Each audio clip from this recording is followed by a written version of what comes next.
Hey everybody, welcome back to Maker's Playground HQ. I am Izzy, and today it's all about saving some money. Saving some money sanding stuff. Hit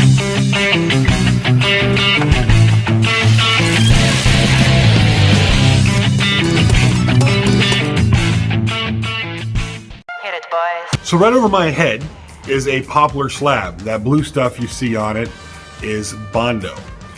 That's going to be a painted little mini waterfall vanity for a tiny home. That's not what today's video is about. Today I want to talk about sanding, or rather having a sanding setup. I know you guys have all seen the sanders that are like $600-700 and they go to that, $1,100-1,200 vacuum, and you pull the trigger and the vacuum turns on. Those are really nice setups, and for nearly $2,000 they ought to be. But today I'm going to show you how to accomplish pretty much the same thing for like 30 bucks. Because let's face it, if you're a DIY or a woodworker, chances are you have a sander and a shop vac already. For today's project, I'm using this rigid sander I got back at the Christmas sales. I think I paid 50 bucks for it. And this is my favorite sander. This is the Makita. I think this one ran about $80 or $90. I've been beating the snot out of it for 3 years and it's never let me down, and it's just a great sander. So I did pay an extra 45 bucks for this hose that comes up here to this end. And I've cut a chunk of it off because I didn't want it as long as it is. So what I need to do is attach that to that. And to do it, I'm just going to use black tape.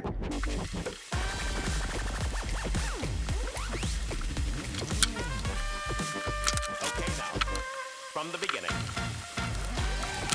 Okay, so that's that. Now when I hold my sander flat, I still have plenty of space under here, and that's kind of important. So the next thing I want to do is attach the cord to the hose incrementally as it goes down. That way it'll stay out of the way while I'm sanding, and I don't have to fight two cords, I'm only fighting one. Now, I do want to mention real quick that it may not be that easy for some folks depending on the sander you have, but I'd be willing to bet you can figure out how to get the hose to attach to the exhaust port on your sander. Well, unless you're Auntie Bob. Auntie Bob can't seem to do anything right.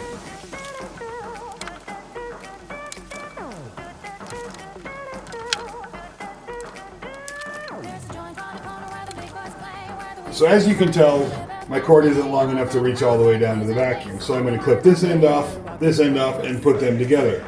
I know some of you are going to have feelings about the white and the black being different colors, but quite frankly, I don't care. I'm very utilitarian, I just want it to work.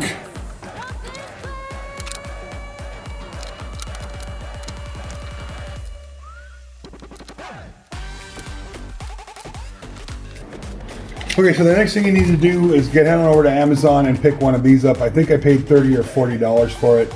I can't remember. I'll put a link in the description box so you guys can check it out if you want to. Now on it, you plug the tool in that you're going to use.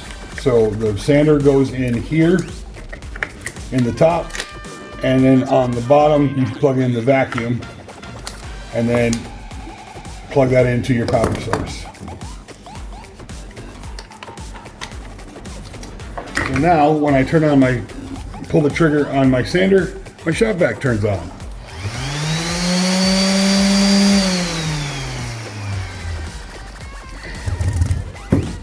That only works if I switch the on switch first. All right, now let's try it.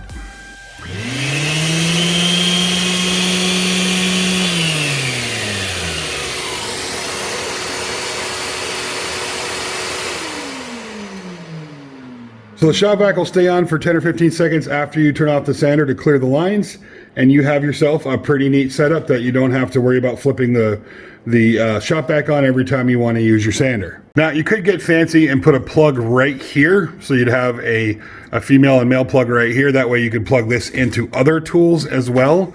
But quite frankly, this is about the only tool that I plug into my shop vac. I don't really plug anything else into it, so I have a dedicated sanding station. I didn't spend $2,000 for it. Now, that being said, the argument's going to be it's not going to perform as well. You're right, it's not. It's not going to perform as well as that kind of setup. But it's going to perform really well for my application. And quite frankly, I've used the fancy ones and I don't notice enough of a difference to justify a $2,000 price tag. So this is what I'm going to go with, guys. I hope that you enjoyed this video. I hope you found it useful, and if you did, give it a thumbs up. It really helps out the channel.